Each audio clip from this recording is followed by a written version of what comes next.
네, 오늘은 우리 교회가 개신교의 성례전 중에 하나인 성찬 예식을 거행하는 날입니다. 성례전이라고 보통 말하는데 이는 문자 그대로 거룩한 예식, 예전이라는 뜻입니다. 구교인 로마 가톨릭에는 총 7개의 성례전이 있습니다.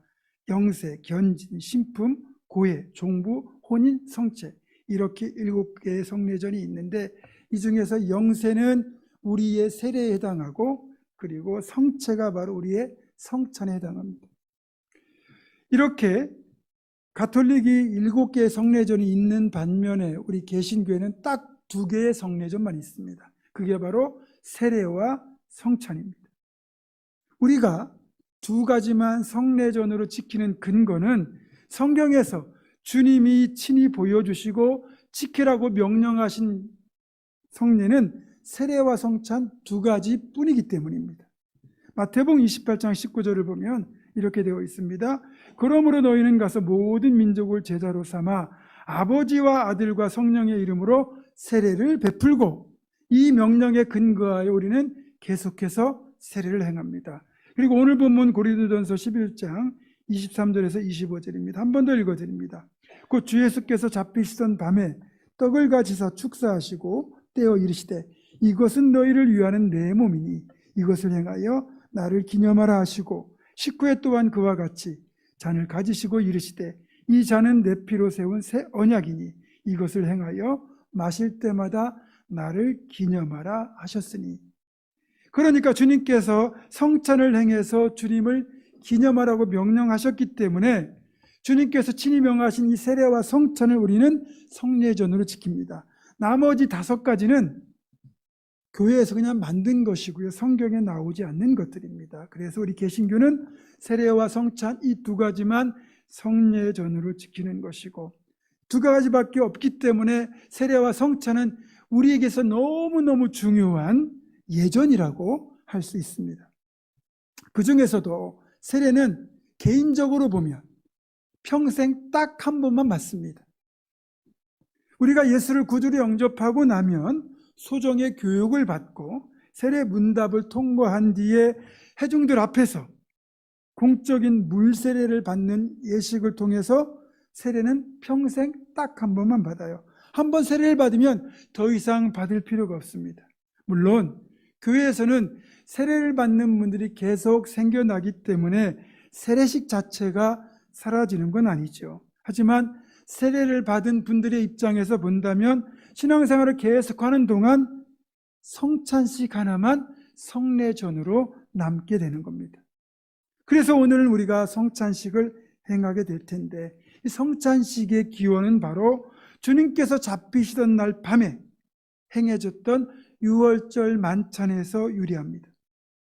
주님이 붙잡히시던 날 밤, 마가의 다락방에서 제자들과 함께 주님은 우리가 최후의 만찬이라고 부르는 유월절 식사를 하고 계셨습니다.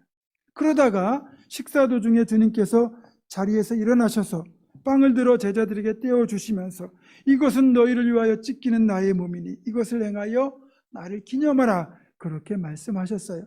또 식사가 끝난 뒤에는 포도주 잔을 드시고는 이 잔은 내 피로 세운 새 언약이니 이것을 행하여 마실 때마다 나를 기념하라, 그렇게 또 말씀하셨습니다. 이것이 첫 번째 성찬식이었습니다. 그래서 우리 개신교는 나를 기념하라는 주님의 이 말씀에 따라서 성찬식의 의미를, 주님의 희생과 사랑을 기념하는 것에 초점을 맞추고 있습니다. 이게 바로 성찬규리를 따지면 기념설입니다. 이 밖에도 공제설, 또 화채설 등이 있는데 우리 개신교는 기념설에 초점을 맞추고 있습니다. 그런데요, 우리 개신교회가 이 기념설을 성찬교리로 취하고 있기 때문에 우리가 성찬에 온전히 참여할 수 있는 은혜를 누린다는 것, 축복을 누린다는 것을 여러분은 잊으셔서는 안 됩니다. 이건 정말로 감사해야 될 일인데요, 분명히 떡을 떼어 기념하고 잔을 들어 기념하라고 하는 것이 주님의 분명한 명령임에도 불구하고 천주교인들은 떡은 받지만 잔은 받지 못합니다. 그 이유는 성찬에 대한 교리가 가톨릭의 경우는 화채설을 취하고 있기 때문에 그래요. 화채설이 뭐냐? 될 화자에 몸체자를 써서 표현하는데, 이 집례하는 사제, 즉 신부가 떡과 잔을 들어 축사를 하는 순간 그 떡과 포도주가 실제로 주님의 몸이 되고 피가 된다는 교리예요.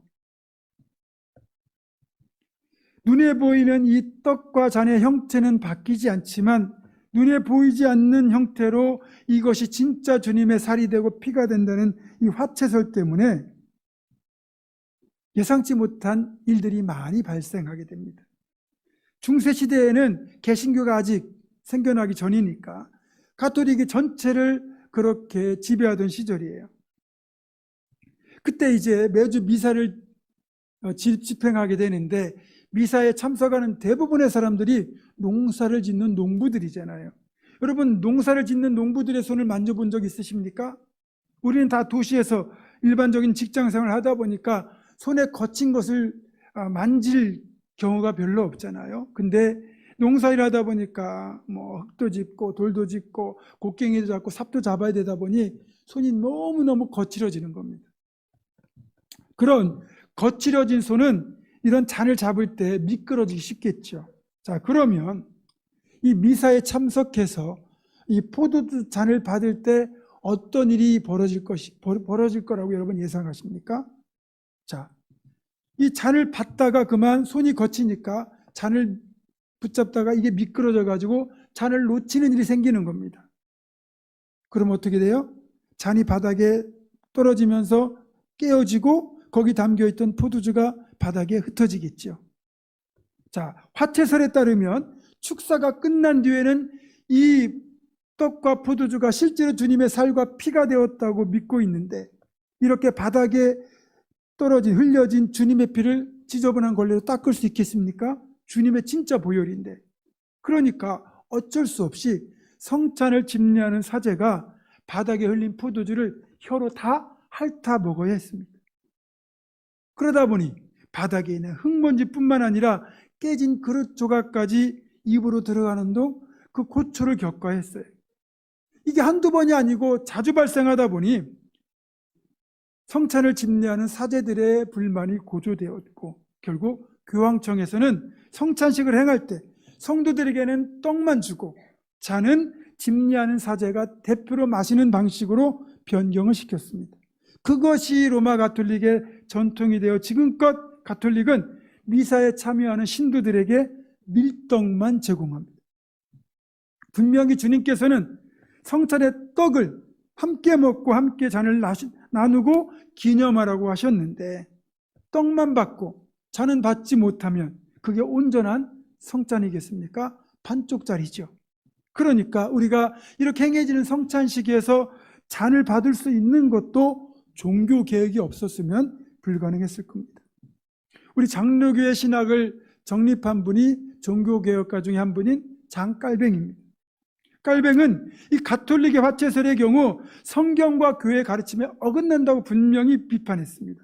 그러면서 성만찬의 떡과 포도주는 우리가 그리스도의 죽으심을 기념하는 의식으로서, 예식으로서 성만찬에 우리가 믿음으로 참여하게 되면 말씀과 성령의 사역을 통하여 그리스도의 신령한 은혜가 성찬에 참여하는 회중들에게 임한다고 말했습니다. 우리 장로교는 이 견해를 우리의 교리로 취하고 있습니다. 그래서 이제 우리 개신교, 그 중에서도 우리 장로교는 성찬에 대하여 이런 고백을 가지고 있습니다. 첫 번째, 성찬은 그리스도를 기념하는 예식이라고 고백합니다. 누가복음 22장 19절에도 분명히 말씀합니다. 또 떡을 가져 감사기도 하시고 떼어 그들에게 주시며 이르시되 이것은 너희를 위하여 주는 내 몸이라 너희가 이를 행하여 나를 기념하라 하시고, 그래서 이렇게 이를 행하여 나를 기념하라고 하시는 주님의 명령에 따라서 기독교 공동체는 교회가 세워지고 예배가 드려질 때마다 성찬을 거행하면서 주님의 사랑과 십자가 죽으심을 기념했습니다. 지금 우리도 동일하게 성찬을 통하여 주님의 사랑과 죽으심을 기념하는 겁니다. 두 번째, 성찬을 통해 그리스도와 우리가 하나가 된다고 고백합니다. 요한복음 6장 56절입니다. 내 살을 먹고 내 피를 마시는 자는 내 안에 거하고 나도 그의 안에 거하나니 그러니까 이 말씀 따라서 성찬을 행할 때 우리가 주님 안에 거하고 주님이 우리 안에 거하시는 놀라운 주님과의 연합이 이루어지는 겁니다. 이 고백에 따라서 우리가 성찬에 참여하여 떡과 포도주를 대할 때마다 그래서 명심해야 될 게 있습니다. 그것은 예수 그리스도의 살과 피를 상징하는 떡과 포도주를 마실 때 예수 그리스도의 몸이 찢기시고 그리고 그 찢기신 몸에서 흘리신 피가 우리를 대속하시고 참 생명을 주셨다는 것. 그래서 예수 그리스도와 한 몸이 되는, 즉 연합을 하는 놀라운 축복을 받았다는 사실을 우리는 기억해야 되는 겁니다. 그렇게 성찬에 참여할 수 있다는 게 얼마나 큰 축복인지를 잊어서는 안 됩니다. 세 번째, 성찬을 통해 우리는 그리스도 안에서 한 몸이 된다고 고백합니다. 고린도전서 10장 17절입니다. 떡이 하나요 많은 우리가 한 몸이니 이는 우리가 다 한 떡에 참여함이라. 아멘. 여러분, 성찬에는요 놀라운 연합의 신비가 있습니다. 우리가 행하는 성찬을 통하여 우리는 나이와 인종과 피부색이 달라도 모든 성도가 주님 안에서 한 몸임을, 한 공동체임을 확인하게 됩니다. 더 놀라운 것은 2000년 전에 이 신앙을 고백하며 성찬에 참여하는 이들이나 지금 이 자리에서 이 신앙을 고백하며 성찬에 참여하는 우리들이나 아니면 우리 후대에서 또 성찬에 참여할 믿음의 후대들이나 성찬을 하는 순간 시공간을 초월하여 주님 안에서 하나를 이룬다는 거예요. 놀라운 것입니다. 우리가 사도신경에서 우리가 성도의 교제를 믿사오며 그렇게 고백하잖아요. 여기서 말하는 이 성도의 교제를 믿는다는 건 우리끼리 친하게 지낸다는 그런 교제를 말하는 게 아니라 이렇게 성찬을 통하여 시공간을 초월하여 하나님 안에서 거룩한 연합을 이루는 것, 그거를 우리가 교제를 한다고 말하는 겁니다. 이게 세 번째 고백이고요. 여기에 더하여 제가 생각하는 성찬에는 그리스도의 온전한 희생과 헌신을 닮아가겠다는 결단의 고백도 담겨 있다는 겁니다. 여러분, 제가 전에 설명을 했지만 예수님은 30세의 공생애를 시작하셔서 만 3년 동안 우리를 위한 삶을 사셨고 33세가 될 때 십자가에 못 박혀 죽으셨습니다. 자, 근데 예수님이 공생애를 시작하는 그 출발점에서 제일 먼저 하신 일이 뭡니까? 세례 요한에게 나가서 세례를 받으시는 거였습니다. 주님은 본래 죄가 없기 때문에 세례를 받으실 이유가 없는 분입니다. 그럼에도 불구하고 주님이 세례를 받으신 이유는 무엇이냐?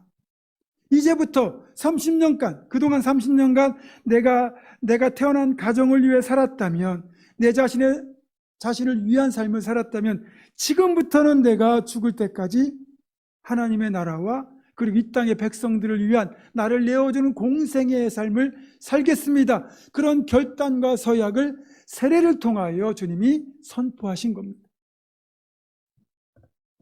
그렇게 주님이 세례를 받으신 이후 3년 동안 온전히 자신을 그렇게 우리를 위한 복음을 전하는 일에 내어주셨다면 그 3년간의 공생애를 마무리하는 그 마지막 시간, 마지막 순간에 주님은 십자가에 못 박히기 전에 성찬을 행하셨습니다.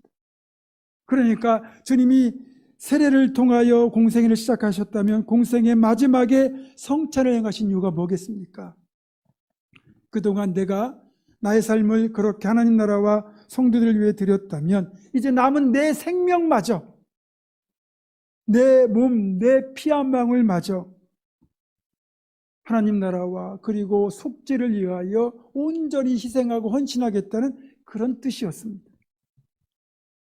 그러니까 이 성찬에는 나의 남은 삶을 주님과 교회를 위하여 온전히 드리겠다는 거룩한 결단이 들어있어야 된다는 겁니다. 어쨌든 우리가 고백한 것처럼 성찬만큼 신비로운 것은 없습니다.